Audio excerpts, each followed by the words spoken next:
Okay, I'm not sure whether I can explain the hawking page transition. Fair enough. It's very yeah, simple, fair enough. but let me, maybe in a few sentences I can. What we found is there is something called anti-de Sitter space-time. For small black holes, they're unstable in this anti-de Sitter space, which is effectively like a universe in a box.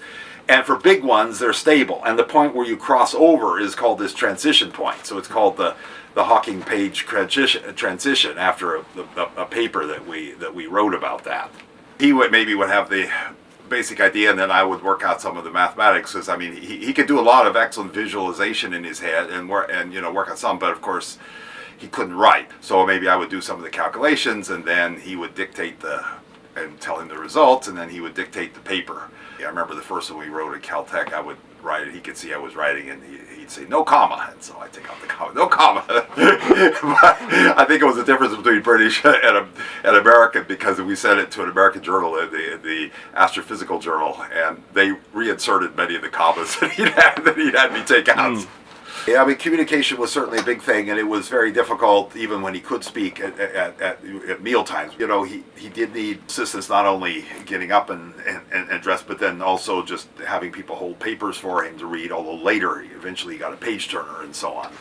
And I know initially, because I was the one sort of living with him, then other people at the department kind of left it up to me to help. So usually even we'd get in just before tea time at 10:30 or something, or 11, and have tea time, and then I would maybe help him read papers for Ben, and then I'd go maybe have an hour for my own research until we'd go to lunch at 1, and then that might last till 2:30 or something, and then work until tea time at 4, and then usually I think we hit it home about 6, and I'd have, there was also of course more opportunities to hear what Stephen had to say and to get his ideas, and besides giving me ideas for writing papers, I'm sure whatever confidential letter or recommendation he wrote probably didn't hurt for my getting. Okay, so this was one. See, this got mislabeled. This was one that was supposed to be picture of Cygnus X1, or the stars. That's probably the other picture, and then they got them labeled wrong. They went out and recalled the books, but then they found that most of them had sold out, and they weren't able to recall them. Yeah, I have said I think he's probably had the biggest influence on my life of anybody outside of my own family.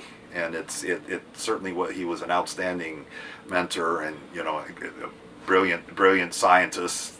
And then he was also a great personal friend that was very warm, and he and his whole family were very warm and loving. And so I'm going Thursday to the funeral, which is Saturday, in Cambridge, and hope to see his family there, and hopefully can pass my condolences on or be a supporter, and thank them for all the love that they showed me when I was living there or when I come back to visit. So yeah, it was sometimes it was hard work and took a lot of time, but it was really a really great experience, and it was something that I'm very, very thankful that I had that opportunity to work with Stephen and to live at his house and to co-author 8 papers with him and such things.